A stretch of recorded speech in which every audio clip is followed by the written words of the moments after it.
Sometimes, one small thing can change everything, and that's exactly what happened to me, Kelly, just 3 weeks before my engagement party. I'm 30 and was thrilled about marrying Michael, my boyfriend of 5 years. We had been planning this party for months, and everything was going perfectly. But then, out of nowhere, my mom called. "Kelly, cancel the engagement party," she demanded over the phone. I almost dropped my phone in shock. "What? Mom, are you serious?" I asked, hoping it was a joke. "No joke. Lauren just got promoted, and we're celebrating on your engagement day," she replied. Lauren, my younger sister by 4 years, has always been the favorite of my parents. But this was a whole new level of craziness. "Mom, come on. I've been planning this for so long. I'm not canceling just because Lauren got a promotion at work," I said, trying to stay calm. "Don't be selfish, Kelly. This is a big deal for your sister. Same guests, different party, just reschedule," she insisted. I felt my anger rising. "No way, Mom. This is my engagement we're talking about. I'm not canceling. End of story," I said firmly. She started yelling, her voice so high it hurt my ears. I didn't even bother to listen. I just hung up the phone. As I sat there, staring at my phone, memories from my childhood came rushing back. It was always like this: Lauren first, me second. I remembered my 18th birthday, which my parents had totally forgotten until Grandma called to wish me a happy birthday. They quickly threw together a sad celebration with a grocery store cake and a gift card. It was pathetic, especially compared to the big 5-day party they had thrown for Lauren's 15th, just a few months earlier. That's when Michael walked in.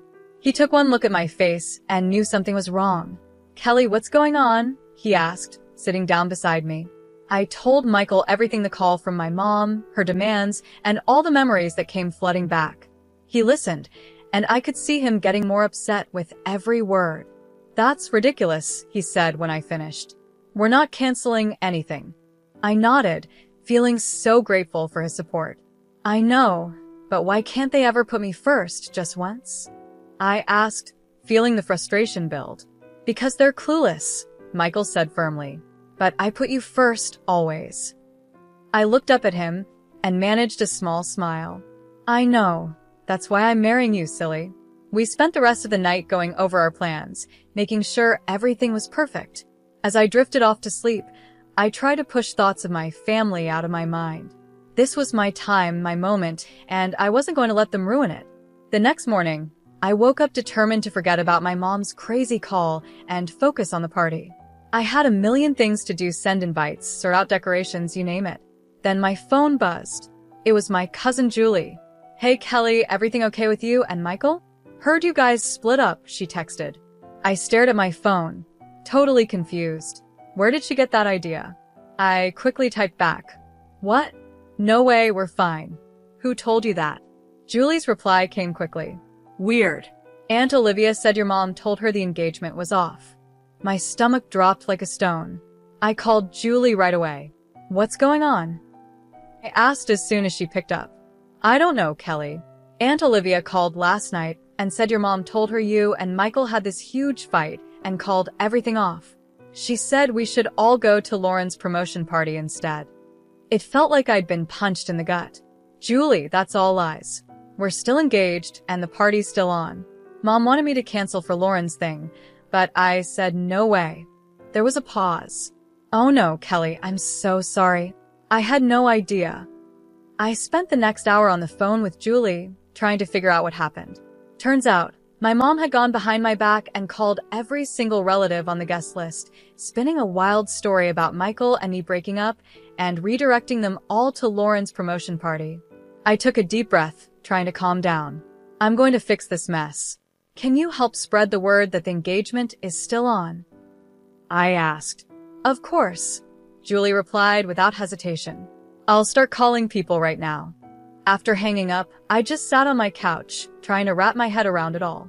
My own mother had tried to sabotage my engagement party. It was almost too crazy to believe. Michael found me there an hour later when he got home from work. One look at my face, and he knew something was wrong. I told Michael everything about Mom's calls, the lies, and how she redirected everyone to Lauren's party. With each word, I could see the anger growing in his eyes. "That's it," he said when I finished. We're cutting them off, all of them. Your parents, Lauren, the whole bunch. I knew he was right, but the idea of cutting off my family scared me. Even though they treated me poorly, they were still my family. Let's focus on fixing this first, I said. We need to let everyone know the engagement is still on. Michael nodded, determined. Okay, where do we start? We spent the rest of the night doing damage control, sending emails, making calls, and posting on social media. I wrote a long message explaining everything and sent it to everyone on our guest list. It was exhausting and humiliating, having to explain over and over that no, Michael and I hadn't broken up, and yes, the engagement party was still happening. By the time we finished, it was way past midnight. My voice was hoarse from all the talking, and my eyes burned from staring at screens. We did it, Michael said, pulling me into a hug. It's going to be okay. I wanted to believe him, but I couldn't shake the feeling that this was just the beginning. Mom's betrayal had opened up old wounds, all the times I'd been overlooked, all the times Lauren had been the favorite. It all came rushing back. The next day, I decided to visit Aunt Nicole. She's my dad's sister and has always been pretty nice to me. I figured I'd invite her to the engagement party in person and clear up any confusion. When I got to her place, I heard voices coming from the living room. I was about to call out a greeting when I overheard something that made me stop in my tracks. I can't believe Kelly would do such a thing, Aunt Nicole was saying. Canceling her own engagement party just to spite her sister. So childish. My heart sank. It was another lie, spread by my own family, to cover up the first one. I was about to burst in and set the record straight when I heard another voice chime in. I know, right? Poor Lauren must be devastated. After all that hard work to get promoted, and now Kelly is trying to steal her thunder. I recognized that voice. It was my cousin Maria. I always thought we were close, but there she was, gossiping about me behind my back. I couldn't take it anymore. I stepped into the room and asked, "Is that really what you think of me?" Both women jumped like they'd seen a ghost. Aunt Nicole was the first to recover, quickly putting on a fake smile. "Kelly, sweetie, we didn't hear you come in."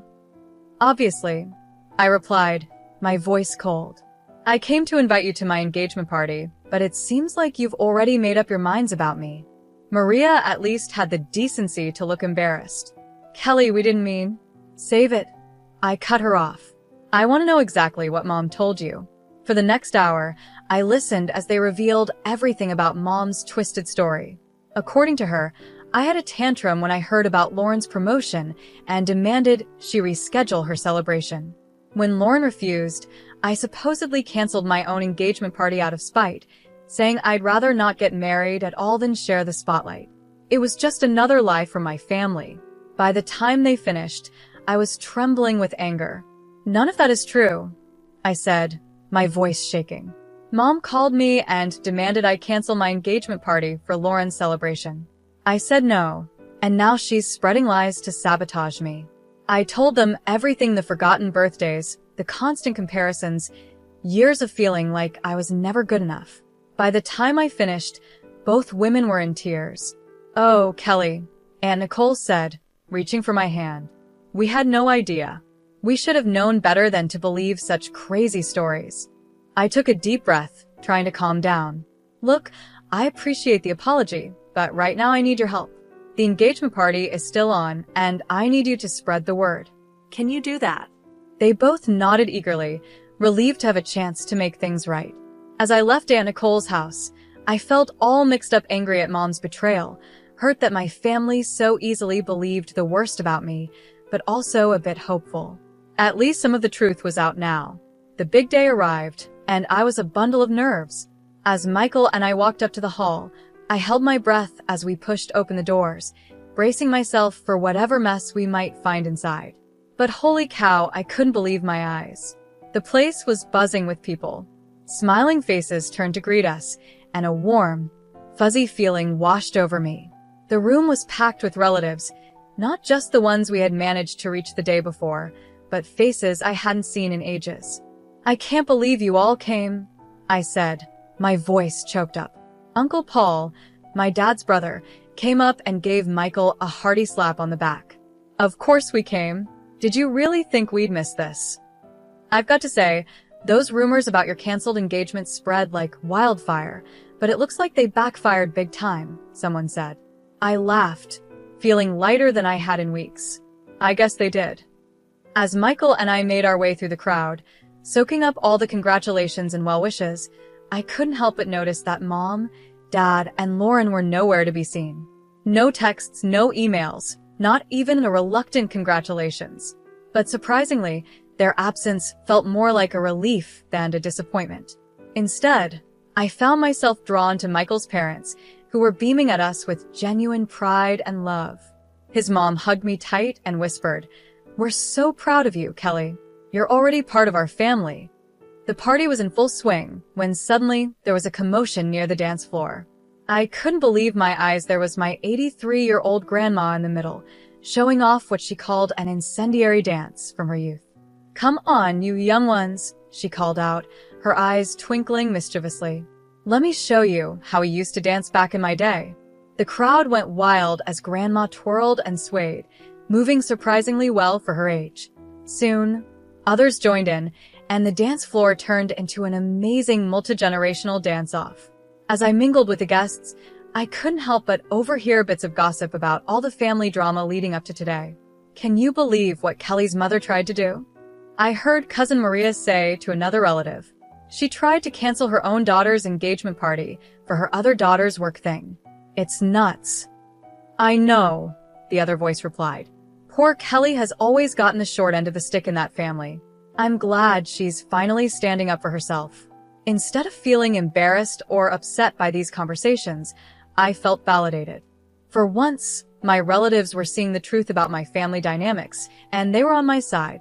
As the night went on, I found myself feeling truly happy and celebrated maybe for the first time ever. The absence of my immediate family, which I had been so worried about, instead felt like a huge weight had been lifted off my shoulders. The day after our amazing engagement party, Michael and I were relaxing on the couch, reliving the awesome moments from the night before when my phone rang. My stomach flipped when I saw it was Mom calling. Against my better judgment, I answered the call. "Hello." "You ungrateful, nasty girl." Mom's voice screeched through the phone. "How dare you?" I held the phone away from my ear, her angry rant loud even from a distance. Michael looked at me, concerned, but I shook my head, signaling that I'd handle it. "Mom, what?" "Don't you mom me," she cut me off. "You've humiliated your sister. Only 5 people showed up to her party for, and they were just those nosy old aunts who'd go to anything." I took a deep breath, trying to stay calm. "I'm sorry you're disappointed, but..." "Disappointed?" "Lauren is crushed. She cried all night. This was supposed to be her moment, and you ruined it with your selfishness." I felt my patience slipping. "Mom, I've been planning my engagement party for months. Lauren's promotion party was a last-minute thing, and she knew it clashed with my engagement. That's no excuse. Family comes first, Kelly, but clearly you don't understand that." Before I could respond, she hung up on me. Immediately after the call, my phone buzzed with a text from Lauren. "Hope you're happy. You've ruined everything. I'll make you pay for this humiliation." I showed the message to Michael, who frowned. She can't be serious. The next 3 weeks were quiet, and I started to think maybe the storm had passed. But then, one afternoon, there was an unexpected knock at our door. I opened it to find Michael's parents standing there, looking worried. "Mr. and Mrs. Adam, what a surprise. Is everything okay?" I asked. They exchanged a glance before Mrs. Adams spoke. "Kelly, dear, can we come in? We need to talk to you about something." My heart sank as I led them to the living room. Once we were all seated, Mr. Adam cleared his throat. "Kelly, we've heard some troubling rumors. There's been talk that you've been cheating on Michael." I felt like I'd been slapped. "What? That's ridiculous. I would never." "We know, dear," Mrs. Adam interrupted gently. "We've known you for years. We don't believe it for a second."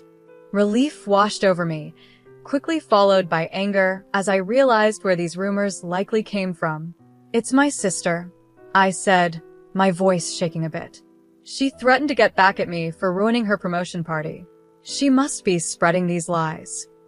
Mr. Adam nodded grimly. "We figured as much. We wanted to come to you directly rather than let these rumors spread." As they left, they promised to help squash any rumors they heard. I felt all mixed up inside. I was touched by the Adams' support and trust in me, but I was also furious at Lauren. How could she sink so low? A few days after the drama with Michael's parents, I got a call from Grandma. Her voice, usually so cheery, sounded worried. "Kelly, sweetie," she started, "I've heard about all this mess with your parents and Lauren. Don't you think it's time to bury the hatchet?" I sighed, feeling the weight of her expectations. "Grandma, it's not that easy. They've really hurt me." "I know, honey, but they're family. Surely there's a way to patch things up." I could hear the plea in her voice, and it tugged at my heartstrings. Grandma had always been there for me, even when the rest of my family wasn't. I hated disappointing her. "What do you think I should do?" I asked, already dreading the answer. "Why don't you try reaching out? Make a peace offering. Show them you're willing to mend fences." I closed my eyes, torn between my love for Grandma and my need to protect myself. After a long moment, I sighed. "Okay, Grandma, I'll try for you." That evening, I stood on my parents' doorstep, heart pounding. As soon as I stepped inside, I knew this wasn't going to go well. Lauren was there, her face full of anger. "So," she spat, "you think you can just waltz in here and throw me a pity party?" "That's not what I started," but she cut me off. "I don't need your handouts, Kelly. Do you think that makes up for what you did? I should have had my party on your day, then people would have actually shown up." I stared at her, shocked by the bitterness in her voice. "Lauren, I'm trying to make things right." "Make things right?" she screeched. "You ruined everything. As usual, it's all about you."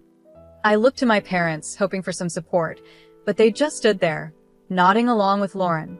"She's right, Kelly," Mom said. "You've always been so selfish." I felt something snap inside me. Without a word, I turned and walked out, ignoring their calls behind me. Later, I visited my grandma again. She greeted me with a hopeful smile. "How did it go, dear?" Instead of answering, I pulled out my phone. "Grandma, I think you need to hear this." Her eyes widened in surprise, but she nodded. I hit play, and Lauren's furious voice filled the room. As the recording played, I watched Grandma's face change from hope to shock, then to deep disappointment. When it finished, there was a long silence. Then, to my surprise, Grandma reached out and took my hand. "Oh, Kelly," she said, her voice thick with emotion. "I'm so sorry. I had no idea it was this bad." "I owe you an apology," Grandma said. "I shouldn't have pushed you to reconcile." I felt tears well up in my eyes. "It's okay, Grandma. You didn't know." She shook her head. "No, it's not okay. I should have believed you from the start. I just wanted so badly for our family to be whole." We sat in silence for a while, both thinking about what had happened. Finally, Grandma spoke again. "Kelly, dear, I want you to know something. Family isn't just about blood. It's about love, respect, and support. And from what I've seen and heard, Michael and his family give you that. Don't let anyone make you feel guilty for choosing your own happiness." The morning after my heart-to-heart with Grandma, I woke up to my phone buzzing like crazy. It was a flood of angry texts from my parents. My heart sank as I read them, realizing Grandma must have told them about the recording. "How dare you record our private conversations?" Mom's message screamed. "You're nothing but a sneaky, ungrateful snitch." Dad's message was just as bad. "I can't believe you'd stoop so low as to secretly record us and then play it for your grandmother. You've betrayed this family for the last time." I felt like I'd been punched in the gut. Even with proof of their behavior, they still managed to make me the bad guy. This was the last straw. I was done with my toxic family. In the weeks that followed, I tried to focus on work and my life with Michael, but Lauren had other plans. Her spitefulness went into overdrive as she started harassing me. It began with whispers at work. Colleagues would go silent when I walked into a room, only to start whispering again as soon as I left. I soon found out Lauren had been spreading nasty rumors about me, from calling me incompetent to telling outright lies about my personal life. Then came the anonymous messages on social media. Hateful comments popped up on my posts, each one nastier than the last. I couldn't prove it was Lauren, but the tone and content left little doubt in my mind. But Lauren's cruelty reached a new low when she tried to contact Michael. One evening, He came home looking troubled. "Kelly, I got a weird call today," he said. "It was Lauren. She tried to tell me you were cheating on me." I felt the blood drain from my face. What? "Michael, you know that's not true." He quickly reassured me. "Of course, I know that."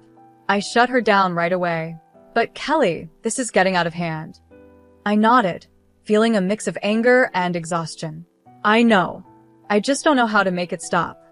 I didn't have to do much. Lauren's obsession with revenge started to backfire on her. She became so focused on trying to make my life miserable that her work began to suffer.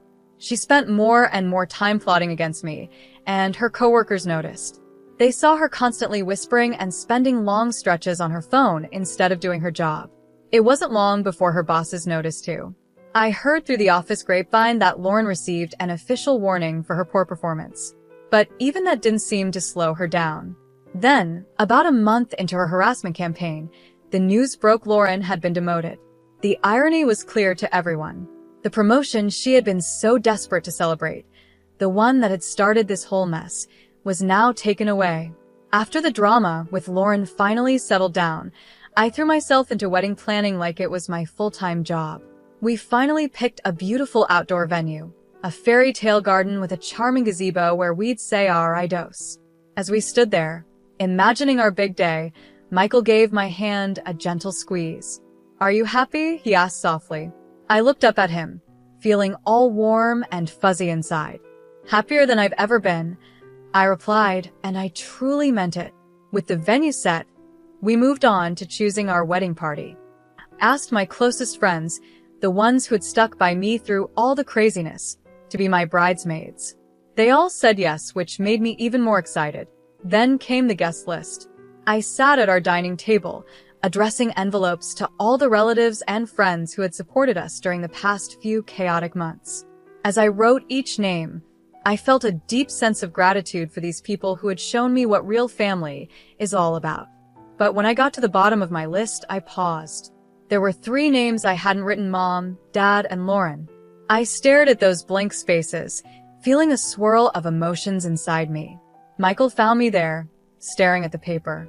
"Are you okay?" he asked, putting a comforting hand on my shoulder. I looked up at him, tears in my eyes. "I don't think I can invite them, Michael. Not after everything that's happened." He nodded, understanding. "It's your call, Kelly. Whatever you decide, I've got your back." I took a deep breath and put down the pen.